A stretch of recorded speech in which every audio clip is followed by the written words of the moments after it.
Welcome back, folks. Smite Console League Finals Sunday. My name's Tom. That's Taco. That's Inbound. Welcome to the desk, man. How you doing? I'm doing pretty well, but not as well as I would have been if we would have been Astral. Of course. Either way, though, good Smite nonetheless. Really close games, really tight games. Right now, we're just getting out of SB versus Obey. SB goes ahead and takes 2 games to none, and that's going to basically almost secure them. Well, they're secured here. There is a tiebreaker potential. Should we run into some of those games, we'll take some bonus Smite a little bit later.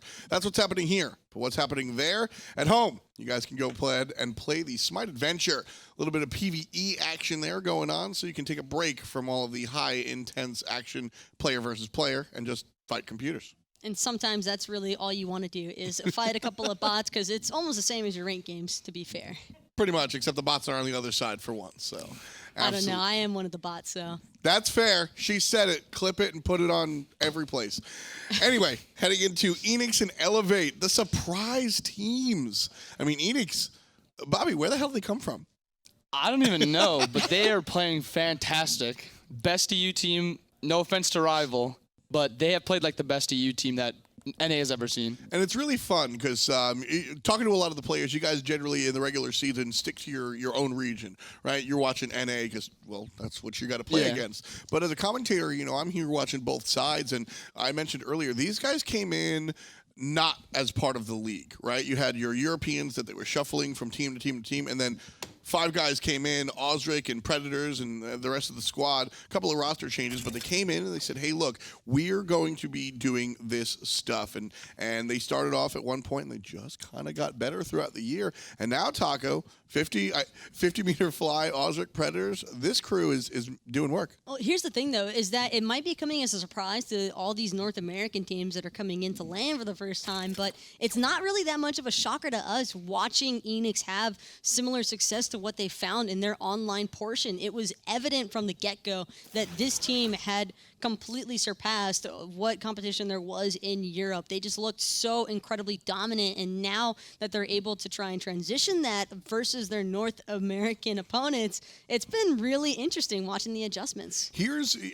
Bear with me, I'm going to go with one of my crazy analogies here. You know when you're watching a team dominate and you look at the graphs and it's just a slow climb? That's what it's been like watching Eanix, just this slow climb. But something in between the online split and the LAN here is when you get the fire giant and it just launches up because they take out 5 towers in one go. Something happened between the online split and this LAN, because Eanix was a good team. Predators, a good solo laner, but this type of stuff, this is special at LAN that we're seeing here. No, this is exactly what you need to witness from these guys, because if they don't come out swinging, then that's just going to lead North American teams to believe that they can kind of just roll over. Watching the squad, I mean, there seems to be something special there. Inbound, you're a player, your boots on the ground. What is the X factor for Eanix? All of them individually have been playing Unreal, but all of them together have been playing even better. Coast had that solo on Zach game 1, and as soon as that solo happened, the entire team just came together, and they played fantastic from then on out. They started off a little slow in both of their first games in each set, but they figured it out in the second game, and they took splits both times. Predators and Auzrik have been really fantastic. Auzrik was the guy that caught my eye initially for this team, and I remember back in some of the earlier splits, I was like, I think this Auzrik's somebody to watch for. Taco's laughing because I think she remembers, and everybody was like, dude, shut up. They're not. It's not going to happen. And this is the official, I told you so. Auzrik still doing it at LAN here. And that's the main thing as well, because I know that there were a lot of question marks raised around Auzrik. How is he going to perform once he's actually going off against these other North American junglers, especially in a role that is super competitive on the box in general? And so to watch him have the same sort of success and the same sort of mechanical talent that we saw from him during the online split, that's always just incredibly important. It's a great team morale booster. What have you seen in Auzrik's play so far that really stands out? I don't know how much he does in comms, but he always sets up everything everywhere else. He's always in the right place at the right time, and he really doesn't miss abilities. There was all those clips they played right there. He didn't miss one thing. He was pushing forward as he was throwing the ability, and continue being able to basic attack, and it was great to watch. What I've liked about him is his ability to sort of even walk into trouble himself, get killed, and allow his team to set up. Kind of reminiscent of what DoctorL does across the way, his direct opposition. This guy, I think you're a little bit more familiar with. What can we expect from DoctorL? Yeah, DoctorL's been a pro player now for almost a season and a half, and he started out as a solo laner, so he's got that more solo lane mentality where he tries to take these one-on-ones, like which a lot of junglers don't. But he is basically the integral part of Elevate. He's what Elevate is. Elevate is him. Like if he left the team, Elevate would completely transition from how they play now. Well, Inbound said it. DoctorL, cornerstone of this team. Does he think so? Let's find out.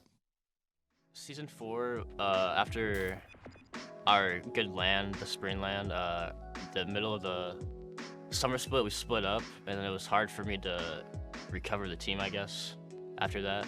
Just because when you make any sort of change, all the communication is different from every single person, so I guess it was hard for me to rebuild that quickly. Definitely my communication has gotten a lot better, because Kenshin was off the team for a while, and it was mainly up to me to pick up what he wasn't doing, what he used to do. So I think it honestly helped me grow as a player a lot when he left for a small portion of time. Yeah, I feel like it helped me a lot. I'm honestly, like, I talk too much attention now, honestly. My playstyle, I would say I'm more of like a team player. I don't really like just like, you know, play these like carries and just try to hard farm and then like carry the team. I'm more of like a complete team player. Like I just want to get my team ahead, go to the objectives, win team fights, and eventually win the game. I'm a big believer that the biggest obstacle is always yourself. I know I think our group is really tough, but if you lose, the game it's your fault. You made mistakes. The other team can punish it harder if they're a better team, but it's really up to you to play your best.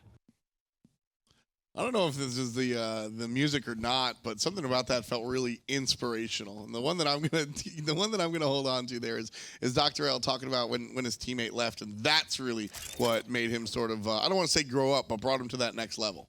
And that's kind of what you have to take that step up if you really want to keep being one of those Catalyst members. And he kind of just took that recognition upon himself that I want this team to succeed. I can replace the people who have left and make something even better. We certainly see what's been able to happen here. Cameron has been a strong player, one of the longer tenured players here, as well as Kenshin. Also, Kenshin, Grandpa Kenshin, as I call him lovingly, has been in this SCL since the inception.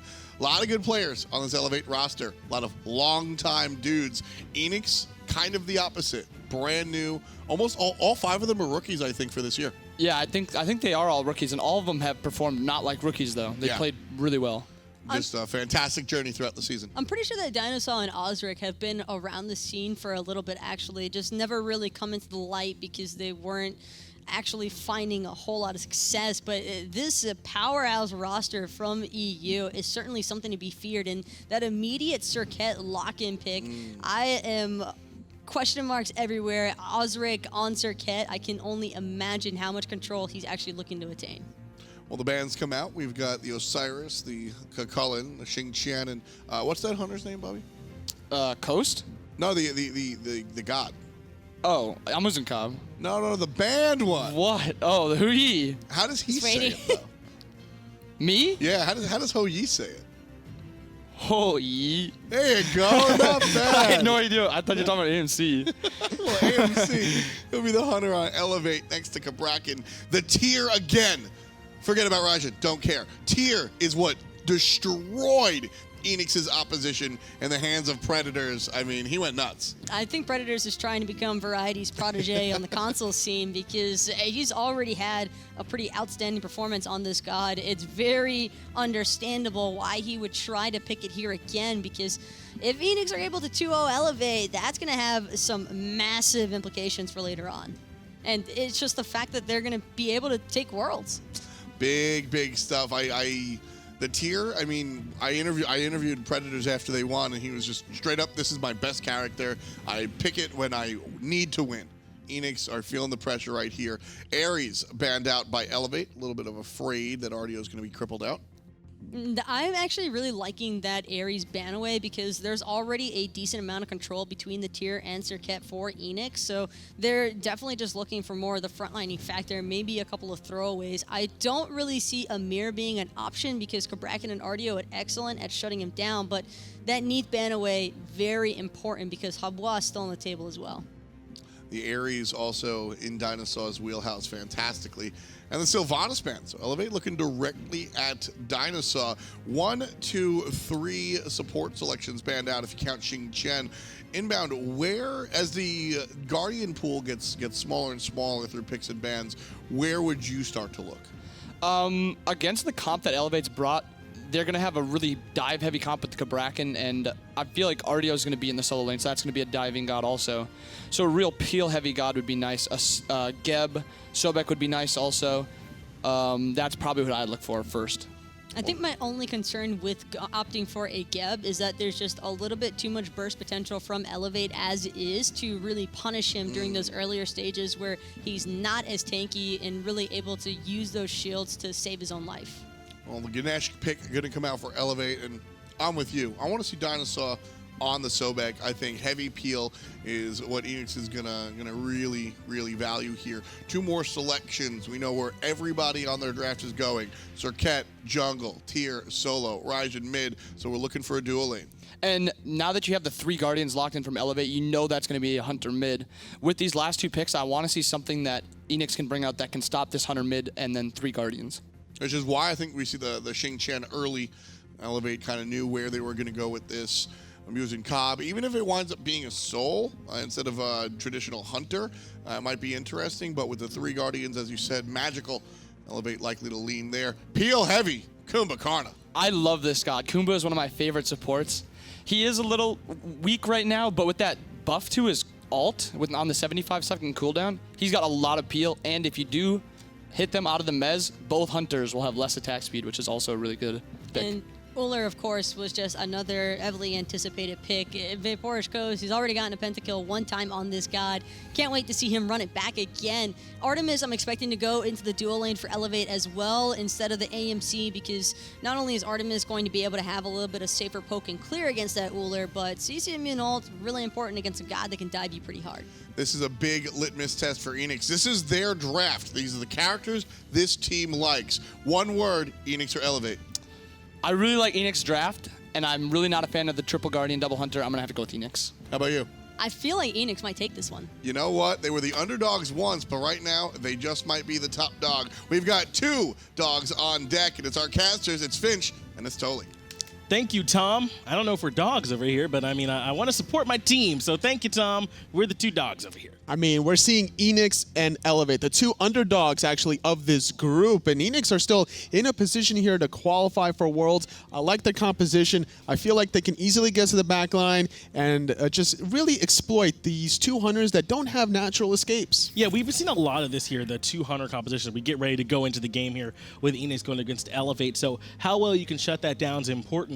What's also been important is one of these Guardians needs to be very good at protecting that back line. And I mean, it feels like they kind of have that here for me. For Ganesha, you got the Cabrakan that wants to be aggressive. You're really relying on Kenshin to save that backline, really wanting to use that silence duration, you know, get off those Dharmic pillars to make it more mindful about Eanix. Is like, all right, if I go in here, I'm going to take a lot of damage. I'm going to get slowed. If I don't have my relics, I could be screwed. So that puts a lot of pressure here then onto Auzrik. How well is he going to be able to get back there? Because that Ohm really does interrupt a lot of what Serqet wants to do, Tolly. Eanix anticipating that probable tactic in the team fights, they opted for 2 early sprints at level 1. Yeah, they wanted to be able to try and get away from some of those slows, maybe try and make it a little bit easier to get back there too. Other than that, though, lots of purifications for those carries. Want to be able to get away from all the control that these Guardians are going to be bringing. I really love seeing the Muzen Cobb in middle here. It's very difficult to contest the true lane power that he brings to the table, and that's exactly what Elevate are trying to avoid, or Elevate are trying to do rather. They're just collapsing around this solo side jungle, not going to look for the invade quite yet. Instead, going for the elementals first, and then having the solo lane side invade instead. Yeah, they let Vaporage coast over there alone in that lane up against Cameron. And then over here in the dual lane, Nexamiss and Kenshin already trying to put a little bit of pressure on the Predators, but he's got Auzrik backing him up over here in the lane with him. They weren't quite able to get the blue, but looks like they did take the enemy speed. And it's a good counter for counter there, knowing that they were about to get invaded on. They get the still speed buff for themselves, but look at this. Now, finally, they're going to pick it up for themselves. Auzrik with the speed buff sees that the elementals are not available, but Elevate getting the better end of it in terms of the neutral camps thus far. Yeah, it looks like in the end those buffs over here, at least on this side, they end up trading, but as you said, that neutral farm looks like it's going in their favor. Auzrik looking to loop around the back end, trying to get that madness off. It's actually Predators who takes way more poke than he was looking for. Gonna need to try and get that healed back up when those minions get to him. That's the problem with tier early game. Your heal is just not that viable in terms of staying against the early pressure, and surprisingly, to see him go for this early sprint. Normally tiers, they go for either the blink for the easy engages or shell just to survive a lot of these early 2v2 skirmishes. And that is going to limit a little bit of the way that Predators can get to the back line. Like we talked about, that's so important. Blink is something that usually can get back there and isolate someone from the other team. Here in that mid lane, though, Dineohsaw sticking around, trying to help out a little bit with some of the clear for 50-meter fly, just make sure that he's protected there in mid. Something that he's been doing throughout his whole entire career, just rotating in that mid lane, making sure his mid laner is in a nice, comfortable position, whether he's playing the Hunter or the Raijin there. And that's something that 50-meter fly has been known to do. Play a lot of these bursty mid mages that have a long-distance artillery shots. And it makes sense, too. I mean, let Vaporish Coast, go over there in the duo lane and get plenty of solo farm. He's shown that when you let him get, especially on this Ullr pick, he can go off. Day one, game number 2, I think it was against Obey Alliance, where the Penta Kid came into action, playing the same god that he did before, the God of the Hunt. So this is a good opportunity here. And speaking of God of the Hunt, across the pond, Cameron playing that Artemis. Yeah, that's something that's got to be kind of in the back of the players' minds here. They know this Vapor's Coast can go off. He's shown to here at this land, so you got to make sure you're a little bit more mindful of it. Already a little bit out in front of Cameron here, who only just ticked over to level 5 just now. So, well, actually about a full level ahead, really. So that's rather significant. Looking at the builds here, and we're seeing actually 3 Bumma's masks on both sides. They really want to be able to control some of these early jungle camps and get the sustain that they really need during every little invade. We're going to see some buffs respawn here in 30 to 45 seconds, and I'm expecting some of the action to start rotating to the right side of the map. And I know you're saying we're expecting some of this action here. I mean, taking a look at what's available for him, who do you think is going to be the one starting? Do you think maybe Auzrik or maybe DoctorL? Where do you think is going to be like the sort of the catalyst for it getting started? It depends where Mythic is positioned for Elevate, I think, is where's the action going to be. I think if anyone's going to initiate, it's going to be Elevate. You're relying on a Muzen to invade. And once he clears the mid wave, that's the telltale sign of what's about to happen. Instead, they're going to position themselves around those right side mid Harpies immediately after DoctorL gets his own speed, but Eanix going to try to look for a sneaky red buff invade. Yeah, even with Dineohsaw over here in duo, Kenshin is okay with sticking over here on the solo jungle. DoctorL blinking over the wall, puts the damage onto Auzrik, and now they're going to be forced to back up, give up that speed buff, as they do have that hog there to help them secure it. Predators couldn't really do anything about it unless he decided to use that Lawbringer, but it's Vapor's Coast jumping in.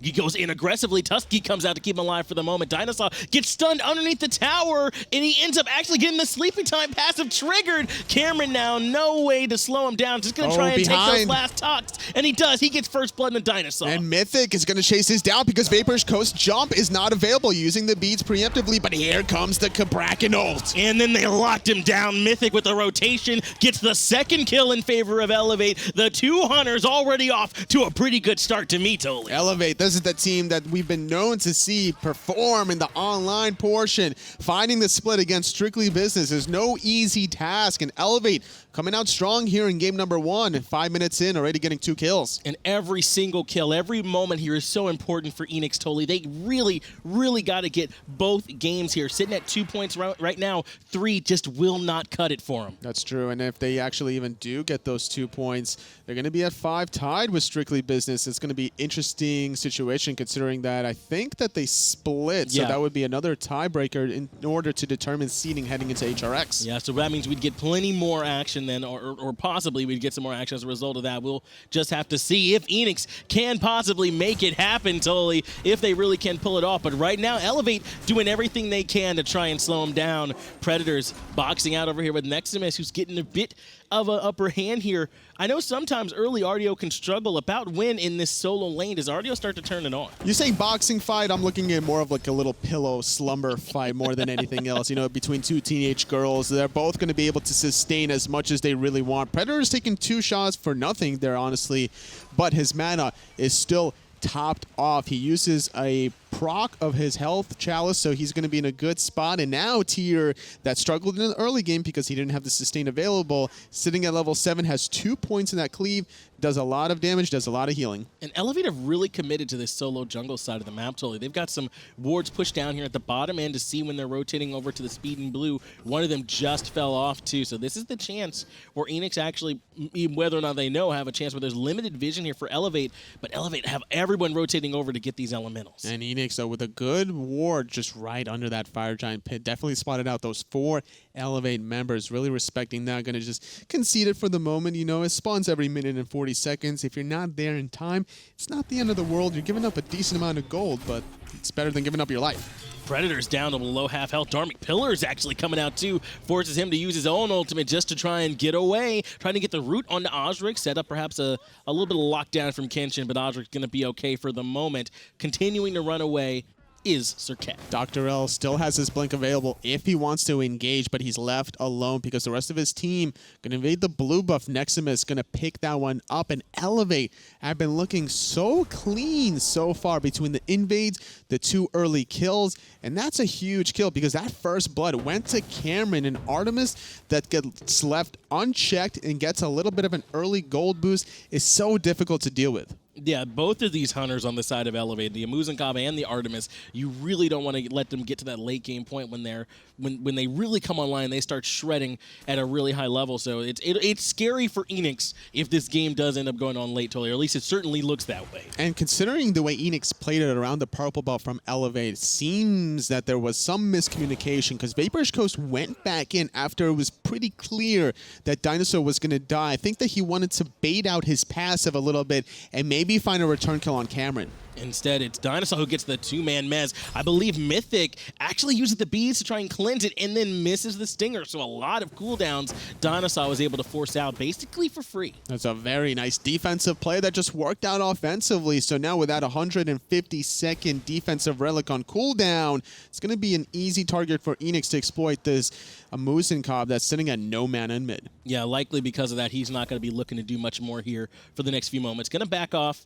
and look to back here soon, and that's exactly what he's doing. Head back to base, get farmed up. Again, though, a lot's been invested into vision this game. In fact, there's been a couple games where we haven't seen a whole lot of wards here, but these two teams recognize how important is lots put into that vision and trying to make sure they know where the other team's going and finding an area where they can set something up. It's all about the vision control. You spot out the rotations from happening. Now you can make a decision if you want to play aggressively or have to fall back defensively. And both of these teams been doing a good job adapting to these situations. Eanix realizing that they couldn't really defend some of their buffs on the right side. So what do? They use this vision. They back off. They don't allow Elevate to control any more of the map than they already are. And they're still in a good spot farming-wise. Level-wise, they're not too far behind. There's only a 1 level deficit between 50 Meter Fly and Mythic. And as I say that, Mythic hits level 11. Mythic just now turning over that level. We're approaching 10 minutes in here, and about 1,000 gold or so Elevate has up over Eanix right now to their name. Already got some vision here over the Gold Fury pit, and they're kind of lurking a little bit. Ooh, they're feeling very frisky as Elevate. They're actually going to try to bait out Eanix, I think, in an awkward spot, or maybe even just poke out Vaporish Coast before he gets that lifesteal stacks on those Devo gloves. Not getting the most optimal amount of lifesteal, but still doing a good job about just holding his own. It's very difficult to really poke out Ullr because he can still clear the way from a distance. I don't know if they know totally, but they might have been able to force that just now. Really, there wasn't anyone around. They probably just didn't have the information. We have the benefit of seeing it all, but really, it looks like it was just Vaporish Coast that was in the neighborhood.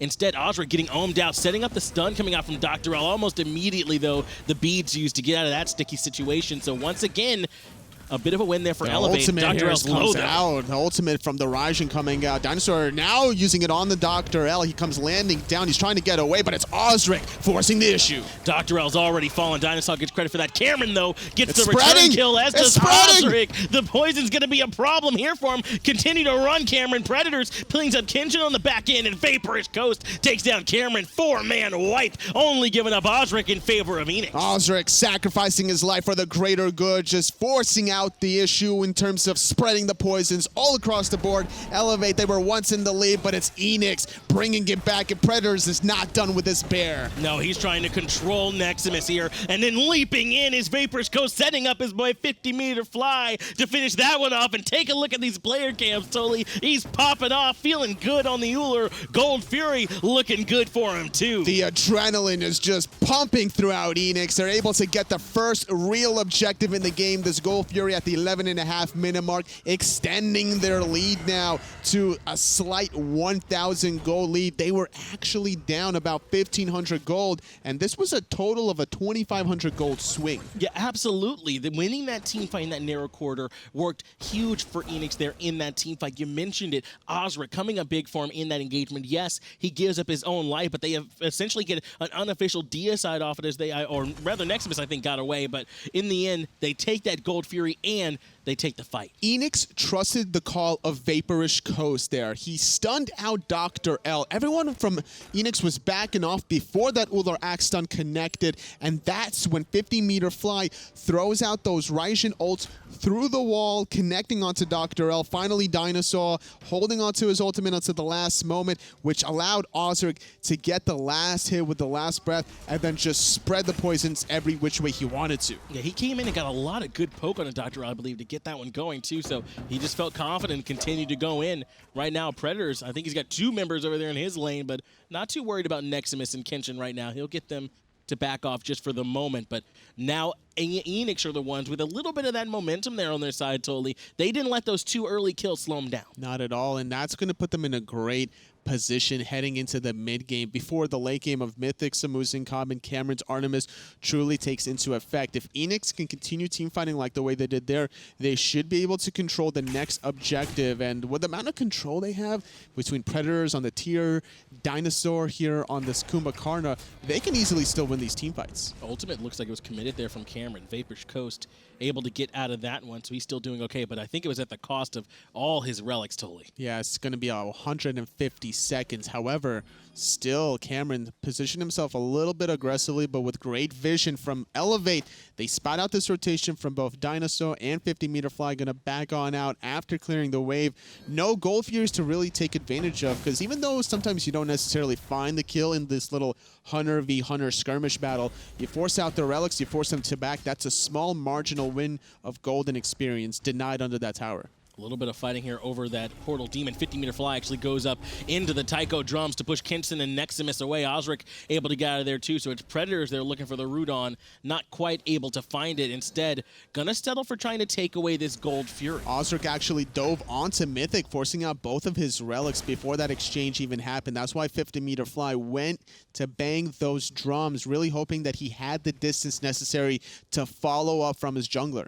In the end, not quite able to finish out with any kind of kills, but as you said, those cooldowns on those relics are still going to be very important. So even though nothing gets pulled, those relics being taken is good, and I believe DoctorL even able to take away, or rather Elevate as a team took away that speed, and DoctorL the one who picked it up. Now they're pulling the Portal Demon, but Auzrik's rotating around the back. From behind, but they got spotted out. Kenshin trying to lead the pack there. Mythic is going to start the slow, but getting messed. He doesn't have any beats. Auzrik, he's going to go in with the damage, but a great silence from Kenshin. Yeah, this is him recognizing that Mythic didn't have them available. The Dharmic Pillars end up coming out from Kenshin, and that's not to force the back, but Predators actually jumps in with the ultimate, perhaps thinking they were going to come through the corridor. That's true, but the sprint being used defensively, Elevate panicking a little bit, but that allows them to safely transition into their own tier 1 mid tower, avoiding any sort of fearless shenanigans. Instead, everyone able to back on out. Couple ultimates expended there on both sides by Kenshin as well as by Predators, but in the end, Mythic about to have his very shortly, so things are going to be all evened up in that department. And we even have 2 stand switchers, so really it is all evened up there totally. Golf here responding in 1 minute. A lot of these wards are starting to fade off the map. Elevate with huge amount of vision control. This whole entire game really been abusing it in the earlier portions. They had a slight misstep in this one team fight. I think that they're still in a good spot though, as long as they play around their vision and then just watch out for Auzrik that's been making the plays happen for his team. Eanix choosing to go with the 2 Thorns here feels like they might be trying to slow down these 200s, but it's Mythic who gets slowed down. Auzrik takes credit for that one, getting help from 50-meter fly, slowing down that AMC in the mid lane. That's just what happens. Serqet ultimate is a much shorter Still no cooldown relics, than yeah. those beads and Aegis relics, and that's exactly what Eanix were looking to do. Auzrik is going to actually stop pushing out on that portal demon, recognizing that there's some rotations in the dual lane. Yeah, Vaporish Coast is under a lot of pressure from Cameron over here in this stun's left good. side dual lane, but DoctorL's lurking around the back end. There's still plenty of help coming out. In fact, DoctorL could be in danger of getting sandwiched here. Instead, use that extra movement speed to get away, and Vaporish Coast gets that pressure relieved. It was good positioning from DoctorL, considering he has the blink. He can easily flank on the backside between that tier 1, tier 2 tower and look to dive under that tier 1, really trying to, because the blink forces the early jump from Vaporish Coast. After that jump gets used, what do you do as Cabrakan? You just drop the wall on him, and then you have Artemis follow up. Instead, Vaporish Coast able to get on out of there after getting some help from his teammates. Things are still basically all but evened up here. I mean, Elevate and Eanix sitting very not too far apart in gold whatsoever. Eanix, though, are out in front as far as kills are concerned, returning their focus though back to this dual lane tier 1 are Cameron, and as well as some support here from the Cabrakan. DoctorL takes a lot of poke in return. Dineohsaw sends him up into the air, immediately dropping down the board to lock him up. Kenshin and Mythic are here on the back end, drops down the tectonic shift. No one gets trapped inside though. That was a great disruption that Dineohsaw did. Because DoctorL dove that tier 1 tower, it disrupted Cameron from following up from his jungler, making it so impossible for DoctorL to do anything by himself, especially with a tier 1 tower on him. They're going in on the Nexamiss here. Tycho drums coming out, and that was even with Predators rotating in on the back end. Instead goes into the blue shell. stance, not able to control him. That's enough The for Nexamiss to Lawbringer. get out. Lawbringer over the top, doesn't quite make it. Predators dives for it. He actually does pick it up.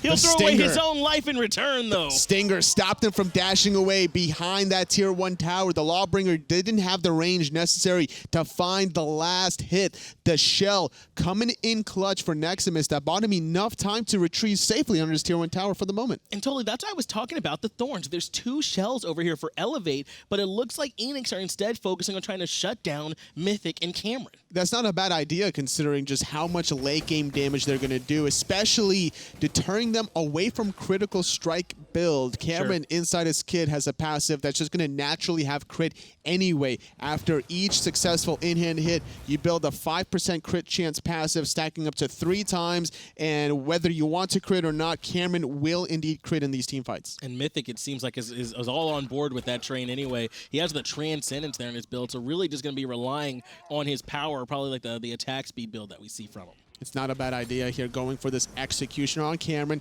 That's going to set up more damage onto Mythic, that He is still penetration building shred. crit, though. Wow. It's not a bad idea if you want to shut down the mobility of some of these backline penetrators. If you go on Poison Star, you slow their movement speed. You also slow their damage output.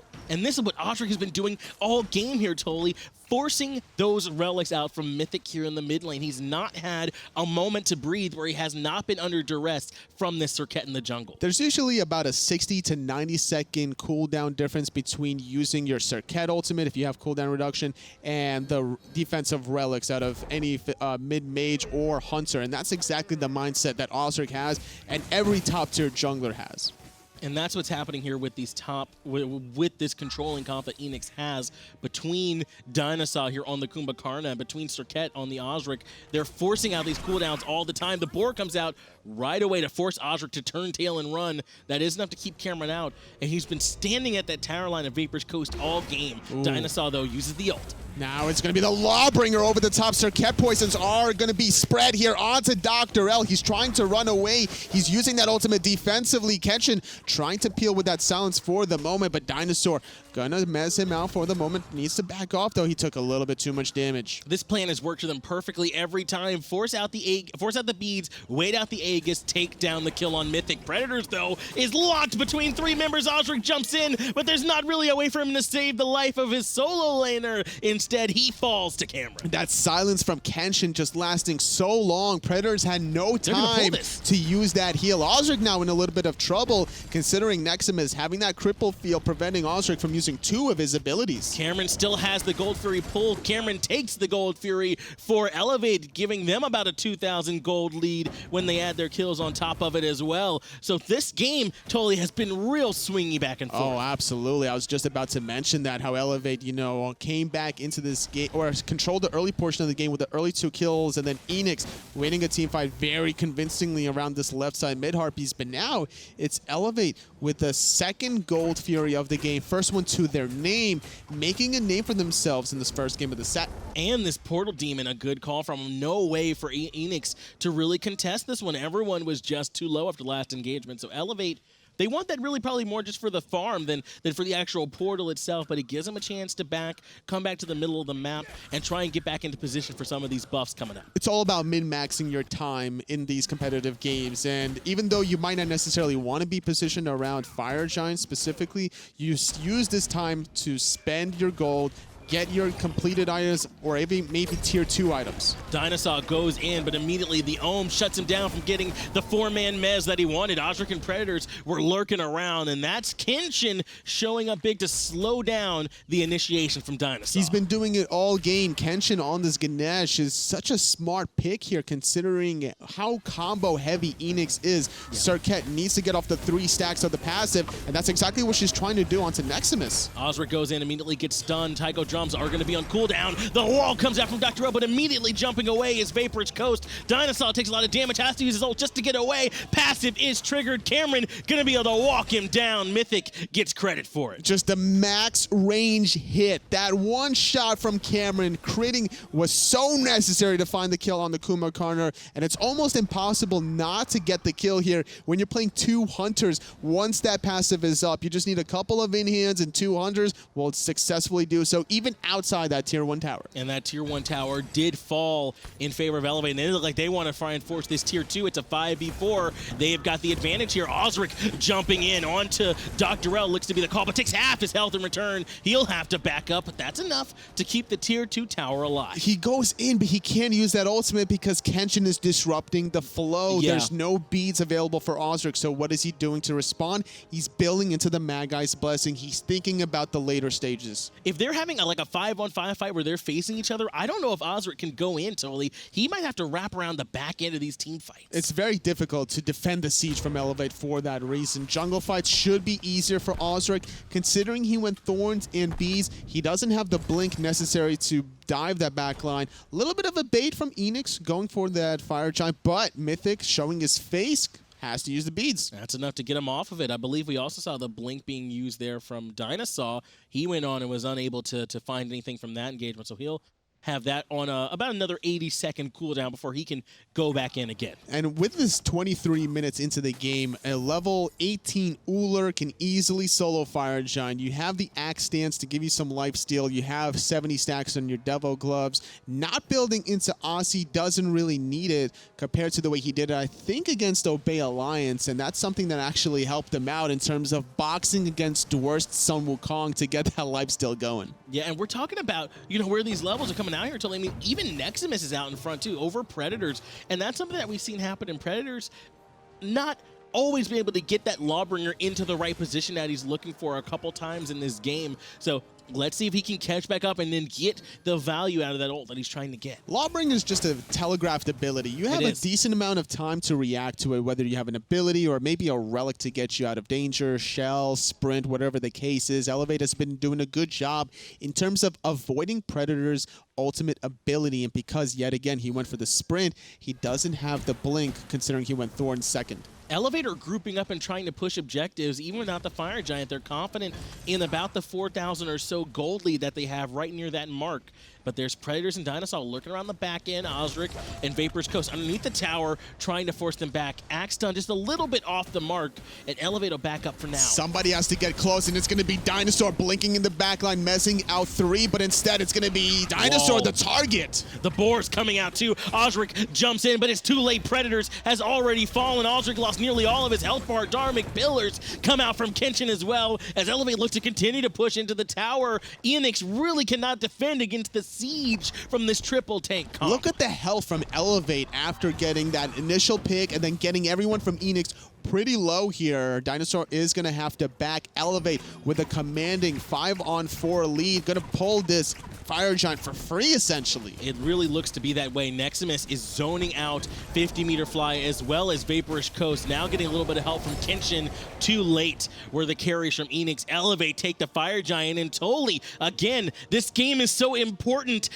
Eanix need both of them. They cannot afford to lose game 1 if they want to try and give themselves a position to get to Worlds. DoctorL was just popping off there in your player cam, and yeah, you're right. Elevate can easily play spoiler here. The mentality of them as competitive players, they're not out of it. They still want to get this W and prove themselves. They know that there's a chance for them to come out and take this one, and they still have a chance to do it. Elevate take the Gold Fury here as well, and they're not ready to give anything up to this Eanix team for free. If you got to make it, then you're going to have to earn it through us. And right now, it's looking like Eanix might not be able to do it. No, not quite yet. Eanix need to survive this Fire Giant siege for an additional 3 more minutes. They still have tier 2 towers between middle, dual lane. They're down 8,000 gold at the 26-minute mark, which is a bit of a stretch. That's slightly dicey. That's a full tier 3 item here. Yeah, that's rough to fight into, and you can kind of see it just with the eyeball test, man. Looking at these items on Elevate right now, they're in a good spot. Some power items finished off like Soul Reaver, Kin Size, that Wind Demon. They're going to be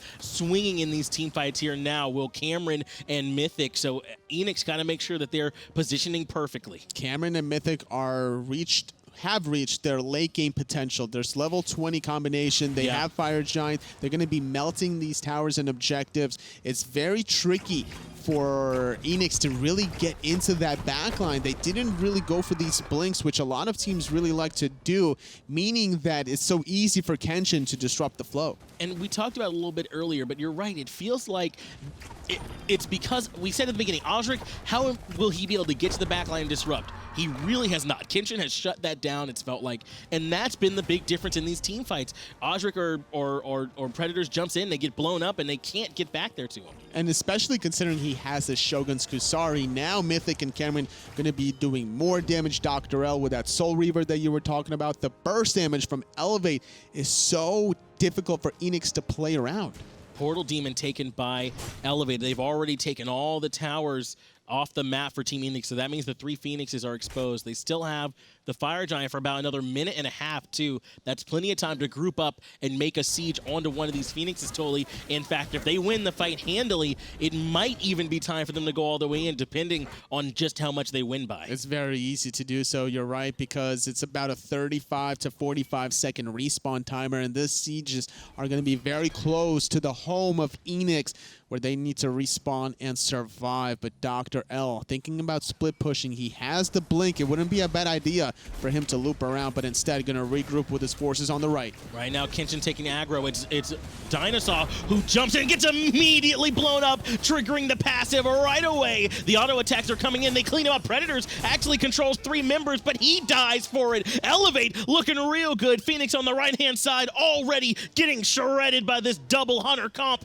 and it's down. They move over to the mid lane, though. They stay restrained and try and make this path a little bit easier. Auzrik jumping in the back line. His ultimate was used. Shell, though, to negate a lot of that damage output. Didn't matter who he initiated with the poisons. Elevate walk away with their second Phoenix. They're not going to go for that one on the left side, considering Dineohsaw is going to be up soon. They took a little bit more damage than they probably wanted to. Only 20 more seconds remain on that Fire Giant. Gonna back on out, start positioning themselves for the second Fire Giant to close out the first game. And you can start to feel it slipping away a little bit here for Eanix, Toli.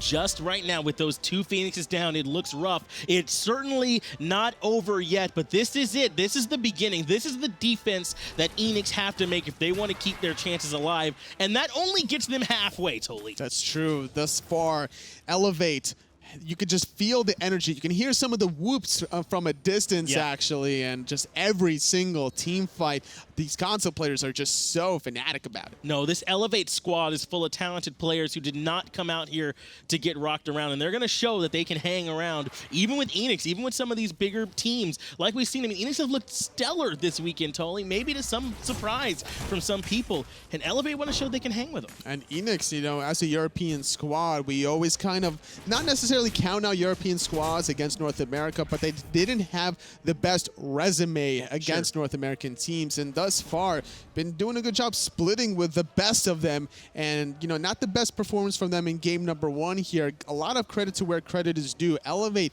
coming out to play their composition, they've executed it accordingly. Yeah, every member of this team has done their job in this game, and particularly Kenshin has been such a disruptor for what Eanix have tried to do. It's set up Mythic and Cameron to look so good in this game. DoctorL with his counter initiations off of Dineohsaw's blinks in have been excellent too. This Elevate squad looking real strong here in game 1. They have gone back in, reacquired that Fire Giant for all 5 members. Only one Phoenix is left standing over here in that dual lane side. That appears to be the call as they look to group and weaken that Titan even further. They're going to wait for DoctorL to shove the mid lane a little bit further, trying to flood some of those fire minions closer to the Titan. Just going to wait out Cameron to shove out left lane on top of this. You know, just grabbing a casual Gold Fury as well, making sure Eanix doesn't get it if in case Elevate don't successfully siege. And they've invested heavily here, Toli, into trying to shut down the auto-attack hunters with the double thorns, with the hide of the Nemean Lion. But it has not deterred Cameron. He went full crit here. He's on Wind Demon, Poison Star, Deathbringer. He's all in. And not only that, Dineohsaw going Kumbhakarna, you get the anti-attack speed if you break out of that Mesmerize. So Eanix, all across the board, knew what Elevate were doing. They tried to counter it, but weren't successful in doing so. Auzrik was just constantly disrupted by Kenshin's Ganesha. DoctorL's in the mid lane trying to help bring in a minion wave as the rest of Elevate group up around the Tier 1 tower. Kenshin lining up, thinking about where he wants to go in and initiate here, Toli. DoctorL shoving mid. That's exactly what you would want to do here in the Fire Giant Siege. You know, you shove out one wave where you have the fire minions, forcing someone to defend it, which is going to be 50-meter fly. DoctorL has blink. He can easily make the dive. And he does blink right on the Vapor's Coast, forcing the beads, forcing the turn tail and run right away. Now it looks like they're trying to cut down Auzrik. Auzrik able to get to the back end, walling off Dineohsaw, though. Up in the air with 50-meter fly with the Tycho drums to try and push him away, but the Firebird's already fallen. Cameron takes down Auzrik, continuing to push in on the Dineohsaw. He's gone. Cameron taking a page from Panda Cat's book, going for the blink Artemis. He goes in, he drops the Tusky, he gets 2 kills. Mythic with a double kill, actually. It's going to be the Titan down. Elevate walk away with game number 1. Elevate walk away with game number 1 in a convincing fashion here too, Toli. They looked great. Yes, it was a little bit back and forth towards the beginning, but here come those Elevate boys, and look you at can see Obey happy. They know their chances to Worlds have just been secured. Obey just needed to make sure Eanix weren't going to 2-0 here. That would have put Eanix at 5 points. Obey are now sitting pretty at 4 points, because if Elevate walk away with a 2-0 here, they would also be with 4 points. But considering Obey 2-0'd Elevate, they have that head-to-head record. Yeah, I don't know if there are bigger Elevate fans in the world right now than those 5 guys in the Obey jerseys that you just saw. Very thankful from the excellent play that we just saw out of that Elevate squad. Dineohsaw, Mythic, Cameron looking excellent in that game there, Toli. Absolutely, and you know, the fire is still within Elevate. Yeah. They're not out of it here. Game 2 is going to be important for Eanix's mentality as a unit moving forward beyond this fall split. Yeah, how well can they regroup here, Toli? Let's go ahead and get it over to the desk and have them break it down. Thanks a lot there, folks. Tom Battinger here, joined by Taco and Inbound, and what a fantastic game that was. Elevate, they come out through on top. And that's kind of, I think that even though we had the majority decision being towards Eanix, I just felt as though the actual individual skill from Eanix, it kind of has a little bit of an edge over Elevate, but when it came down to the draft, Elevate just had it sold. Yeah, Elevate played their draft perfectly. The Tier and the Serqet could not get any of their damage off. The Ganesh would silence, the Artio would root, or the Artio would cripple, and Tier's main abilities are dashes. Serqet's main ability is a dash. They had no damage output from their 2 backlining gods, and unfortunately, that's what sealed it. Yeah, that was the problem. I think Eanix got everything that they wanted, but they did their picks and bans in a vacuum. They were thinking about their team and their team only. They didn't really think about what was across the way. So much disruption for those choices. So because of it, Eanix actually, they had a strong game. It was 8-9 in the kills, and if you look at the slash lines, I mean, jungler Auzrik was like 3-1-5. If you just look at the stats, you go, what went wrong? And really, I mean, the gameplay was just on Elevate's side. Yeah, Elevate actually played the map perfectly. Every kill they got, or every win in a team fight they got something out of. Eanix would just take the win because they were either too low or just didn't want to push it anymore, and they would just back off and take that. I mean, if you look here, and if you're just a numbers guy, it's Cameron, right? He does 10K more than Vaporish Ghost. Everybody else winds up kind of even. And that's just the ability that you, or the amount of damage that you're able to output as a late game hunter in particular. Artemis, it's not exactly a secret that she can deal a ton of damage. It's whether or not you're going to be safe enough to actually get that free casting off. And in Cameron's case, this was the exception. They had such a strong frontlining draft that it just permitted Cameron to kind of have his way with Eanix. That was a bad moment for Eanix off the top. The Kumbhakarna just kind of making a mistake there and getting punished for it, honestly, for the first blood, and obviously Cameron went on. But if you saw after that game, Fear-Decide from Obey ran up and said thank you, it's because there's a bracket implication here for the rest of the squad. Elevate take game number 1, which means that Fear-Decide and Obey Alliance actually clean and clear. They're going to Worlds. Fantastic stuff. That was, again, Obey was by far Elevate's biggest fangirls during that set. In the arena the entire time, they're just cheering for every single case that Elevate makes. A little bit of a mistake there. It's actually Elevate that did take game number 1. You don't have to adjust your screen or anything. Eanix will fix that in a moment. But and then